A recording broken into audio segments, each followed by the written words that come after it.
Hi friends, welcome to Samriya channel. Hindi big பாஸ்க்கு அப்புறமா நான் ஸ்ருதிகாவுக்கு ரொம்ப பெரிய ஃபேன் ஆகிட்டேன்னு தான் சொல்லணும். அதனால நான் ஸ்ருதிகா எங்கெல்லாம் போகிறாங்களோ என்னெல்லாம் பண்ணுறாங்களோ அவங்க பின்னாடியே நான் சுற்றிட்டு இருக்கேன் தான் நான் நினைக்கிறேன். அதனால சில விஷயங்கள் நான் கலெக்ட் பண்ணியிருக்கேன். அந்த விஷயத்தை பற்றி தான் உங்ககிட்ட ஷேர் பண்ணிக்கலான்னு வந்திருக்கேன். அதாவது ஸ்ருதிகா இப்போ ரீசெண்டாக பார்த்தீங்கன்னா ஊட்டியில் இருக்காங்க. அது உங்களை நிறைய பேருக்கு தெரிஞ்சிருக்கும். இப்போ ரீசெண்டாக பார்த்தீங்கன்னா ஸ்ருதிகா ஒரு லைவ் இன்டர்வியூ கொடுத்துருக்காங்க ஒரு மலேசியன் சேனலுக்கு. ஸோ அதில் அவங்க சில இன்ட்ரெஸ்டிங் நியூஸஸ் வந்து ஷேர் பண்ணியிருக்காங்க. அதாவது அவங்க வந்து கரண்வீர் மேரா பற்றி கேட்குறாங்க. கரண்வீர் மேராவோட வின்னிங் பற்றி நீங்கள் என்ன நினைக்கிறீங்கன்னு கொஸ்டின் கேட்குறாங்க. அதுக்கு சில இன்ட்ரெஸ்டிங்கான ஆன்சர்ஸ் வந்து ஸ்ருதிகா கொடுத்துருக்காங்க. ஸோ அது என்னன்றது தான் நம்ம இந்த வீடியோவில் பார்க்க போகிறோம். வாங்க வீடியோக்குள்ளே போகலாம். சும் அண்ட் ஸ்ருதிகா ரிலேஷன்ஷிப் பற்றி கேட்குறாங்க. அந்த கொஸ்டினுக்கு ஸ்ருதிகா சொல்கிறாங்க, சும் அண்ட் ஸ்ருதிகா வந்து ரொம்ப நல்ல ஃப்ரெண்ட்ஸ். சும் பார்த்தீங்கன்னா ரொம்ப நல்ல கேரக்டர். அண்ட் அந்த வீட்டில் எனக்கு 2 தடவை வந்து ரொம்ப பிரேக் டவுன் ஆயிருக்கு. அந்த 2 டைமும் வந்து பார்த்தீங்கன்னா அந்த சிச்சுவேஷன்னால ஒரு 40% இருந்தாலும் மிச்சம் 60% பார்த்தீங்கன்னா என் வீட்டை விட்டு நான் தள்ளி வந்து இருக்கேன் இல்லையா, அந்த விஷயத்தினால தான் நான் ரொம்பவே டவுன் ஆனேன். அதாவது என்ன சொல்றாங்கன்னா, நான் ரொம்ப ஹோம் சிக் ஆயிட்டேன். ஏன்னா என் வீட்டை விட்டு நான் தள்ளி இருந்ததே கிடையாது. ஃபோனோடையோ ஃபோன் இல்லாமலோ நான் வந்து என் வீட்டை விட்டு தள்ளியே இருந்தது கிடையாது. ஸோ என் வீட்டை விட்டு தள்ளி இருந்ததுனால நான் ரொம்ப ஹோம் சிக் ஆயிட்டேன். ஸோ அதனால நான் ரொம்ப பிரேக் டவுன் ஆயிட்டேன். சல்மான் கிட்டேயும் நான் வந்து சொல்லிட்டு இருந்தேன், நான் வீட்டுக்கு போகணும் அப்படின்ற மாதிரி தான் நான் கெஞ்சிட்டு இருந்தேன். ஸோ அப்படி இருக்கும் பொழுது யார் தான் என்ன சண்டை போட்டாலும் ஒருத்தர் பிரேக் டவுன் ஆனாங்கன்னா எல்லாருமே வந்து விசாரிப்பாங்க, எல்லாருமே வந்து நல்லா பார்த்துப்பாங்க. நாங்கள் எங்களுக்குள்ள சண்டை போட்டுக்கிட்டாலும் அடுத்த நாளே எங்களுக்குள்ள சரியாயிடும். வந்துட்டு இது சாப்பிட்றியா அது சாப்பிட்றியான்னு நார்மலாக பேசுவாங்க. ஸோ எல்லாருமே ரொம்ப நல்லவங்க தான் அங்கே இருந்தவங்க. சும் பற்றி சொல்லணும்னா சும் வந்து எனக்கு ரொம்ப பிடிக்கும். அதனால நான் என்ன பண்ணியிருக்கேன், சும்காக நிறைய விஷயங்கள் நான் பண்ணியிருக்கேன். அதாவது சும்னு வந்துட்டா நான் வந்து எதை பற்றியும் யோசிக்க மாட்டேன், ரொம்ப பயாஸ்டாக இருப்பேன்.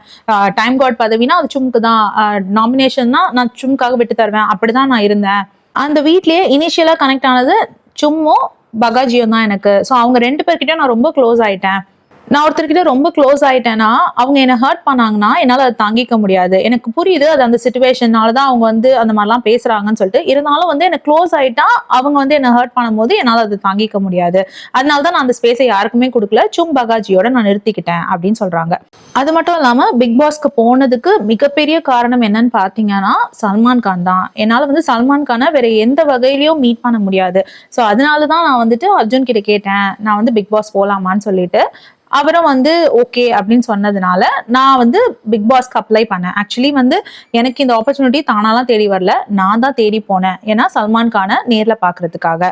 சின்ன வயசுல இருந்தே அவர் என்னோட மிகப்பெரிய க்ரஷ். அதாவது அர்ஜுனுக்கு அடுத்ததா ஒரு பெரிய க்ரஷ் இருக்கும்னா அது வந்து சல்மான் ஜி தான். அங்க எல்லாருமே சல்மான் பாய் அப்படின்னு சொல்லுவாங்க. நான் சொல்லுவேன், பாய்லாம் உங்களுக்கு தான், எனக்கு வந்துட்டு சல்லு பேபி தான் அப்படின்னு சொல்லியிருக்கேன் அப்படின்னு ஸ்ருதிகா ரொம்ப அழகா பேசுறாங்க. அடுத்து கரண்வீரோட வின்னிங் மொமெண்ட்டை பத்தி கேட்குறாங்க. அதுக்கு ஸ்ருதிகா சொல்றாங்க, கரண்வீர் வந்து ஃபர்ஸ்ட்ல இருந்தே சொல்லிட்டு இருக்காரு நான் தான் ட்ராஃபி எடுத்துட்டு போவேன்னு சொல்லிட்டு. ஸோ அந்த விஷயத்துக்காக நான் ரொம்ப ரொம்ப ஹாப்பியா இருக்கேன். அவர் சொன்ன மாதிரியே வந்து அவருக்கு ட்ராஃபி கிடைச்சிருச்சு. ஆனா நான் எதிர்பார்த்தது சும் வின் பண்ணணும்ட்டு, அது நடக்கல.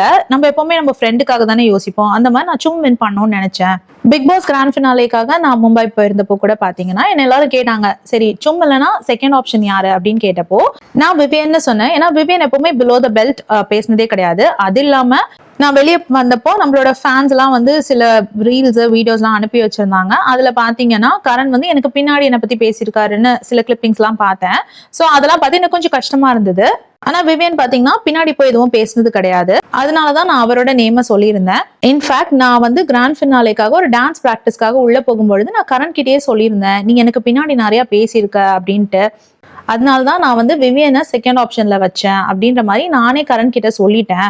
அப்ப கூட கரண் வந்து என் மண்டையிலே தட்டி, நான் எப்போ உன்னை பத்தி பேசினேன் அப்படின்னு கேட்டாரு. நீ வெளியில வா, நான் உனக்கு வீடியோஸ் எல்லாம் காட்டுறேன் அப்படின்ற மாதிரி நான் சொல்லிட்டு வந்தேன் அப்படின்னு சொல்றாங்க.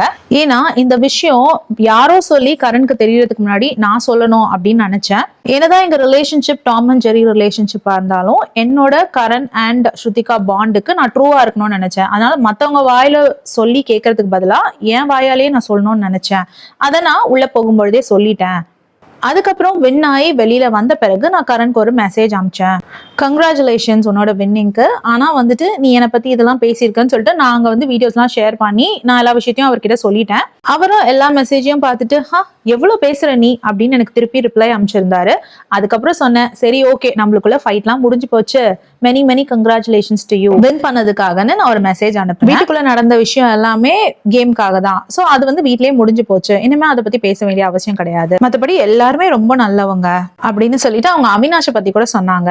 அவினாஷ் கூட ரொம்ப நல்ல பையன், சண்டை போட்டா கூட திரும்பி வந்து நார்மலா பேசுவாரு அப்படின்னு சொல்லியிருக்காங்க. இந்த லைவ் இன்டர்வியூல அவங்க ஹஸ்பண்ட் அர்ஜுனை பத்தியும் பேசியிருக்காங்க. எந்த இடத்துல ஸ்ருதிகா அர்ஜுனை பத்தி பேசல இந்த இடத்துல விடுறதுக்கு, சோ இங்கேயும் அர்ஜுனை பத்தி பேசுறாங்க. அர்ஜுன் எனக்கு ஹஸ்பண்டா கிடைச்சது மிகப்பெரிய பிளெஸிங் தான் சொல்லுவேன். ஒரு குழந்தைய பாத்துக்கிற மாதிரி என்ன பாத்துப்பாரு. ஒரு குழந்தை என்ன தப்பு செஞ்சாலும் நம்ம மன்னிச்சு அவங்கள ஏத்துப்போம்ல, அந்த மாதிரிதான் என்ன அவர் லவ் பண்றாரு.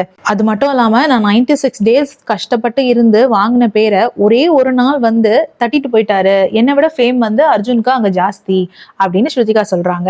அது என்னமோ உண்மைதான். அர்ஜுன் வந்த அந்த ஒரு நாள் தான், ஆனா எல்லாருமே அர்ஜுனை பத்தி பேச ஆரம்பிச்சிட்டாங்க. என்ன மாதிரியான மனுஷன் இவரு, ஹஸ்பண்ட்னா இப்படிதான் இருக்கணும், கியூட் கப்பிள் அப்படின்னு பேச ஆரம்பிச்சிட்டாங்க. ஸ்ருதிகா கொடுத்த லைவ் இன்டர்வியூல சில சுவாரஸ்யமான விஷயங்களை தான் நான் உங்களுக்கு இப்போ ஷேர் பண்ணிருக்கேன். இந்த வீடியோ உங்களுக்கு பிடிச்சதுன்னா please like, share and subscribe. வேற ஒரு வீடியோல திரும்பவும் மீட் பண்ணலாம். Until then, it's bye from Jemima. Take care.